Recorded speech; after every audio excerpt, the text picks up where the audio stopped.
Alfred Lord Tennyson title poet of laureate court of poet of England, তাকে বলা হয় the voice of Victorian Ira, অর্থ Victorian যুগের কণ্ঠস্বর এবং কোর্ট পয়েট অফ ইংল্যান্ড, ইংল্যান্ডের হচ্ছে যে রাজকবি। ফেমাস অর্ক ইন মেমোরিয়াম, এটি একটি ইলিজি আর্থার হেনরি হ্যালামের মৃত্যুতে তিনি এটি রচনা করেন। ইন মেমোরিয়াম আর্থার হেনরি হ্যালামের মৃত্যুতে তিনি এটি রচনা করেন। এরপরে হচ্ছে যে Morte d' Arthur crossing the bar, Morte d' Arthur এদিকে crossing the bar, Morte d' Arthur আর ক্রসিং দ্য বার। এরপর আছে Tithonus, the lotus eater, the search of the light bridge, a farewell, a lady of Shalott, the May queen আর Ulysses. In memoriam এটিতে একটি শোকগাথা Arthur Henry হ্যালামের মৃত্যুতে তিনি লেখেন। এরপর আছে ইউলিসিস হচ্ছে গ্রিক বীর। ইউলিসিস যুদ্ধে জয়লাভ করে বাড়ি ফিরে এসেছেন, কিন্তু তিনি আবার যাত্রা করতেছেন, অর্থাৎ জীবনের শেষ দিন পর্যন্ত সংগ্রামের আহ্বান জানিয়েছেন এই লেখার মাধ্যমে কবি টেনিসন। ইউলিসিস হচ্ছে একটা প্রতীক হিসাবে মানে জ্ঞান, অভিজ্ঞতা ও অভিযাত্রার প্রতি যে আকর্ষণ সেটি এখানে বুঝিয়েছেন টেনিসন। এর নিজের প্রতিচ্ছবি যেন এখানে তিনি প্রতীকী মাধ্যমে প্রকাশ করেছেন ইউলিসিসে। এখানে একটি উল্লেখযোগ্য লাইন আছে, উল্লেখযোগ্য লাইনটি হচ্ছে সংগ্রাম করো, অনুসন্ধান করো, আবিষ্কার করো, কিন্তু আত্মসমর্পণ করো না। To strive, to seek, to find and not to yield. তারপরে the search of the light bridge, এখানে এটার প্রেক্ষাপট ছিল হচ্ছে যে 1854 সালে মানে একটা যুদ্ধে একটা ভুল আদেশের কারণে 600 সৈনিকের আত্মবলিদান দিতে হয়। এটি নিয়ে এই the search of the light bridge লেখা। Brigade, the search of the light brigade কি নিয়ে লেখা? The search of the light brigade এখানে হচ্ছে যে কর্তব্য বীরত্ববোধ নিয়ে লেখা। এটি যুদ্ধের ট্র্যাজেডি, অন্ধ অনুকরণ, এটাই হচ্ছে যে একটা ভুল আদেশের কারণে 600 সৈন্যের যে আত্মবলিদান হয় তাই এখানে ফুটিয়ে তোলা হয়েছে। এরপর আছে ক্রসিং দ্য বার, মৃত্যুকে স্বাভাবিকভাবে গ্রহণ করা। এই গ্রন্থে আছে যে টেনিসন মৃত্যুকে এটা এমন একটি কবিতা যে কবিতায় তিনি জীবন মৃত্যু যে সীমানা সেটাই এখানে তুলে ধরেছেন। মৃত্যুকে স্বাভাবিকভাবে গ্রহণ করতে বলেছেন, আত্মিক শান্তি, ঈশ্বরের বিশ্বাস, এইগুলো এখানে বেশি ব্যক্ত করেছে। Are the lady of shallot এটা আছে রোমান্টিক ন্যারেটিভ পয়েম, অর্থাৎ এখানে হচ্ছে শিল্পীর একাকিত্ব এবং সমাজ থেকে যে বিচ্ছিন্ন হয়ে যায়। একজন ভালো মনের শিল্পী তিনি কী হয়ে যান? একাকী হয়ে যান, একসময় সমাজ থেকে বিচ্ছিন্ন হয়ে যান। আর্ট ও বাস্তবে যে সীমাবদ্ধতা সেটাই।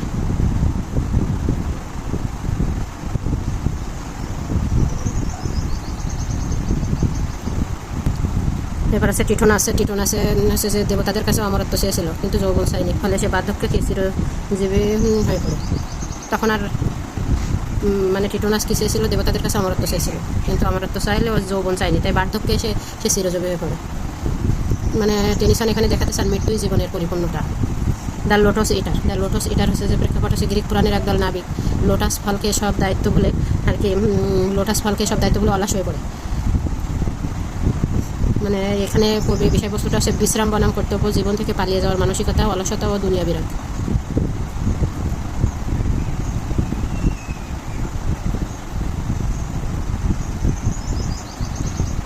তাহলে দ্য লেডি অফ শ্যালট হচ্ছে সমাজ বনাম শিল্প। আর search of the light barricade এটি হচ্ছে যে যুদ্ধ এবং সাহস।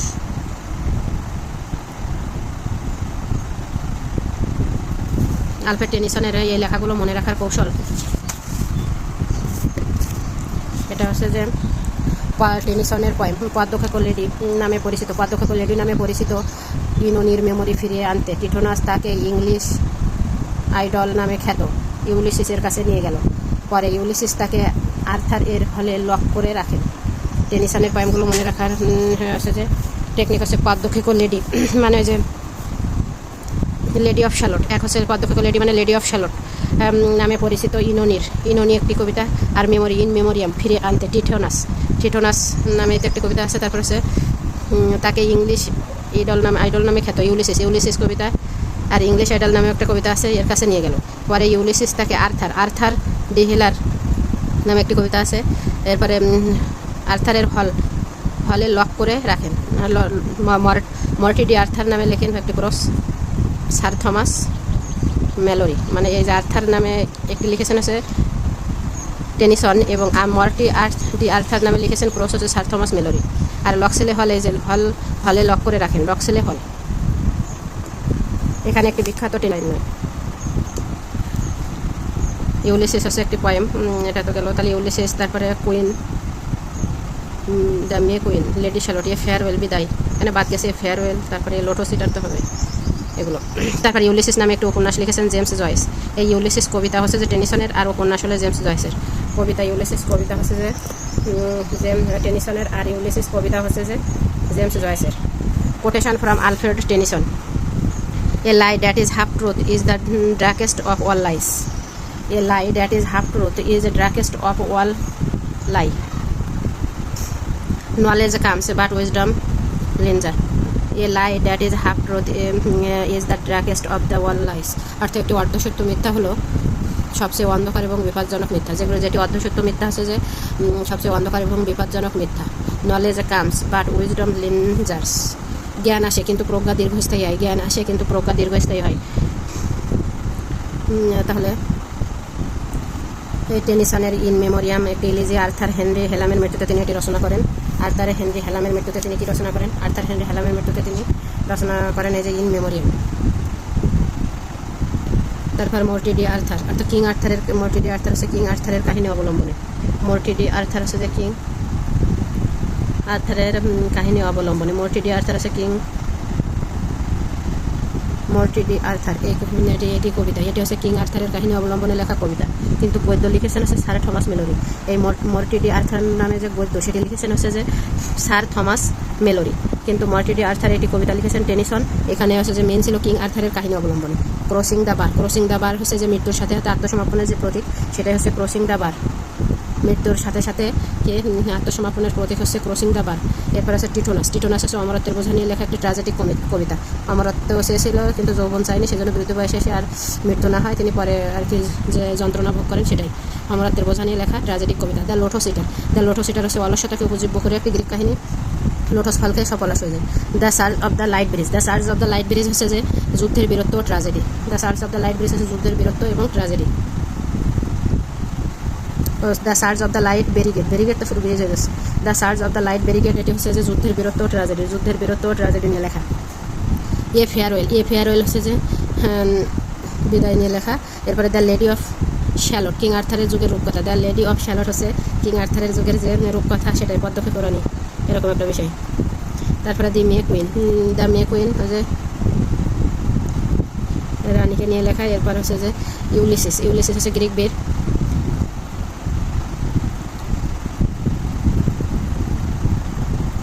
গ্রিক বীরের কাহিনী, তিনি মানে আবার কীভাবে যাত্রা করতে চাই ইউলিসিস সেটা নিয়ে। আর ইউলিসিস নামে উপন্যাস লিখেছেন জেমস জয়েস। এছাড়া মর্টি ডি আর্থার একটি বিখ্যাত আছে মর্টি ডি আর্থারের the older sense, the old order sense yielding place to new, মানে the old order change yielding place to new. এটা হলো মর্টি ডি আর্থারের লেখা আছে যে টেনিসনের কবিতায় এসেছে নতুন শিশু তাকে ছেড়ে দিতে হবে স্থান, যেটা কিনা আমাদের সুকান্ত ভট্টাচার্যের কবিতাতে পাওয়া যায়। মর্টি ডি আর্থার এখানে লিখেছেন the older change yielding place to new. Charles ডিকেন্সের টাইটেল হচ্ছে যে the greatest novelist in the Victorian, মানে ভিক্টোরিয়ান পিরিয়ডের সবচেয়ে বড় ঔপন্যাসিক হচ্ছে চার্লস ডিকেন্স। তার ফেমাস ওয়ার্ক হচ্ছে David Copperfield, a tale of two cities. এই দুটি শহরের একটি হলো লন্ডন আর একটি হলো প্যারিস। আর অলিভার টুইস্ট, তারপর great expectation, Nicholas Nickleby, our mutual friends, black house, the Christmas carol, hard Times, এগুলো সব কার লেখা? চার্লস ডিকেন্সের লেখা। এই ডেভিড কোপারফিল্ড হচ্ছে আত্মজীবনীমূলক রচনা উপন্যাস। এরপর এ টেল অফ টু সিটিজ, অর্থাৎ দুটি শহরের এবং লন্ডন এবং প্যারিসের একটি কাহিনী। এরপর অলিভার টুইস্ট হচ্ছে যে এতিম শিশু অপরাধ জগতের একটি কাহিনী হচ্ছে অলিভার টুইস্ট। গ্রেট এক্সপেকটেশনে উচ্ছ্বাস এবং হতাশার গল্প, এটা মানে পিপ থাকে না।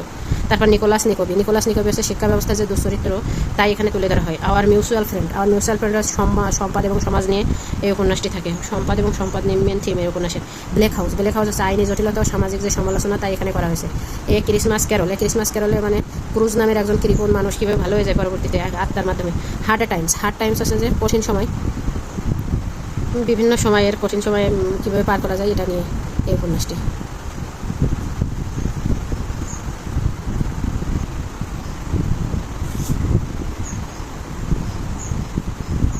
ডিকেন্সের কোটেশনগুলো। এরপর হচ্ছে কোটেশন ফ্রম চার্লস ডিকেন্স। চার্লস ডিকেন্সের কোটেশনগুলো কী কী? No one is useless in the world who lightens the burdens of another's. অর্থাৎ এই পৃথিবীতে কেউই অকেজো নয় যদি সে অন্যের বোঝা হালকা করতে পারে। No one is useless in the world who lightens the burdens of another's. অর্থাৎ এই পৃথিবীতে কেউই অকেজো নয় যদি সে অন্যের বোঝা হালকা করতে পারে। এরপরে happiness is a gift and trick is not to expect it but to delight in it when it comes. Happiness is a gift and trick is not, অর্থাৎ হ্যাপিনেস সুখ একটি উপহার এবং কৌশল, এটাকে প্রত্যাশা না করে যখন আসে তখন সেটাকে উপভোগ করতে হবে। সুখ একটু উপহার এবং কৌশল হলো এটাকে প্রত্যাশা না করে যখন আসে তখন সেটাকে উপভোগ করা। It was the best of time, it was the worst of time. It was the best of time, it was the worst of time. অর্থাৎ এটি ছিল শ্রেষ্ঠ সময় এবং এটি ছিল নিকৃষ্ট সময়। অর্থাৎ ফরাসি বিপ্লবে যে দ্বৈত বাস্তবতা বোঝানো হয়েছিল, একদিকে আশার আলো ছিল, অন্যদিকে ছিল চরম নৃশংসতা। একসাথে দুই ভালো এবং খারাপ দুই দিকে এখানে বোঝানো হয়েছিল। এবার চার্লস ডিকেন্সের গ্রন্থগুলো মনে রাখার কৌশল। অলিভার অনেক প্রত্যাশা নিয়ে ক্রিসমাস এর দিনে তার মিউচুয়াল ফ্রেন্ড ডেভিড এর সাথে নেকলেস কেনার জন্য 2 শহরে গেল। অর্থাৎ অলিভার থেকে অলিভার টয়েস্ট। এরপরে হচ্ছে যে অনেক প্রত্যাশা আছে, গ্রেট এক্সপেকটেশন নিয়ে ক্রিসমাস এর দিনে এই ক্রিসমাস ক্যারল। তারপরে হচ্ছে যে ক্রিসমাসের দিনে, অর্থাৎ এই ক্রিসমাসের দিনে তার মিউচুয়াল ফ্রেন্ড, অর্থাৎ আওয়ার মিউচুয়াল ফ্রেন্ড, এই গ্রন্থ আওয়ার মিউচুয়াল ফ্রেন্ড ডেভিডের সাথে, অর্থাৎ ডেভিড কোপারফিল্ড এর সাথে নেকলেস কেনার জন্য, অর্থাৎ নেকলেস কেনার জন্য 2 শহরে গেল। অর্থাৎ 2 শহরে গেল, অর্থাৎ এ টেল অফ 2 সিটিজ। ডেভিড সেখানে ব্ল্যাক হাউসের মধ্যে, ডেভিড এসে ডেভিড কোপারফিল্ড সেখানে ব্ল্যাক হাউসের মধ্যে হার্ড টাইম পার করছে, হার্ড টাইমস। নেকলেস কেনা নিকোবি। তাহলে সবগুলো হয়ে গেল। অলিভার অনেক প্রত্যাশা নিয়ে ক্রিসমাসের দিনে তার মিউচুয়াল ফ্রেন্ড ডেভিডের সাথে নেকলেস কেনার জন্য 2 শহরে গেল। ডেভিড সেখানে ব্ল্যাক হাউসের মধ্যে হার্ড টাইম পার করছে। অলিভার অনেক প্রত্যাশা নিয়ে ক্রিসমাসের দিনে তার মিউচুয়াল ফ্রেন্ড ডেভিডের সাথে নেকলেস কেনার জন্য 2 শহরে গেল। ডেভিড সেখানে ব্ল্যাক হাউসের মধ্যে হার্ড টাইম পার করছে। এরপর আছে George Eliot. She is a famous female novelist. সে আছে একজন বিখ্যাত মহিলা ঔপন্যাসিক ইন ভিক্টোরিয়ান পিরিয়ড। বিখ্যাত মহিলা ঔপন্যাসিক হচ্ছে জর্জ ইলিয়ট ভিক্টোরিয়ান পিরিয়ডে। আর টি.এস. ইলিয়ট হচ্ছে যে মডার্ন পিরিয়ডে। তার মূল নাম হলো মেরিয়ান নাইভেন্স। Famous work Silas Marner, Adam Bede, the mill on the Floss, Middlemarch, Daniel Deronda আর রোমেলা। এই গ্রন্থগুলো মনে রাখার টেকনিক হচ্ছে Adam Bede, Middlemarch, Silas Marner, Adam Bede, Middlemarch, Silas Marner, Adam Bede, Middlemarch এবং Silas Marner. Adam Bede, Middlemarch এবং Silas মার্নার মিলে কর্মরত রোমেলা এর কাছে গেল। Adam Bede, Middlemarch, Silas মার্নার। তাহলে অ্যাডাম বেডে, মিডল মার্স আর সিলাস মার্নার মিলে কর্মরত রোমেলার কাছে গেল। আর ড্যানিয়েল ডোরেন্ডা কি মিলে কাজ করে? ড্যানিয়েল ডোরেন্ডা আছে the mill on the Floss. George ইলিয়টের এই সিলাস মার্নার এর যে মেন যে থিম ছিল, এটি হচ্ছে যে একজন নিঃসঙ্গ তাঁতি যিনি সোনা হারিয়ে এক শিশুকে নিজের করে নিয়ে জীবনের মানে খুঁজে পান। একটা নিঃসঙ্গ তাঁতি সিলাস মার্নার। তারপর অ্যাডাম বেডে হচ্ছে গ্রামীণ পটভূমিতে ধর্মপ্রেম এবং নৈতিক দ্বন্দ্বের গল্প নিয়ে মিলিত হয়েছে অ্যাডাম বেডে। আর The mill on the Floss ভাই বোনের সম্পর্ক, মেয়েদের প্রতি সমাজে অবিচার এবং আত্মত্যাগ এই মিল অন দ্য ফ্লোসে ফুটে উঠেছে। ভাই বোন একে অন্যের সম্পর্ক এবং মেয়েদের প্রতি সমাজে যাওয়া বিচারগুলো এবং আত্মত্যাগ তাই ফুটে উঠেছে। এরপর মিডল মার্স হচ্ছে সামাজিক সংস্কার, উচ্চ আশা, নারীর ভূমিকা নিয়ে বিস্তৃত উপন্যাস। মিডল মার্সকে নিয়ে সামাজিক সংস্কার, উচ্চ আশা, নারীর ভূমিকা।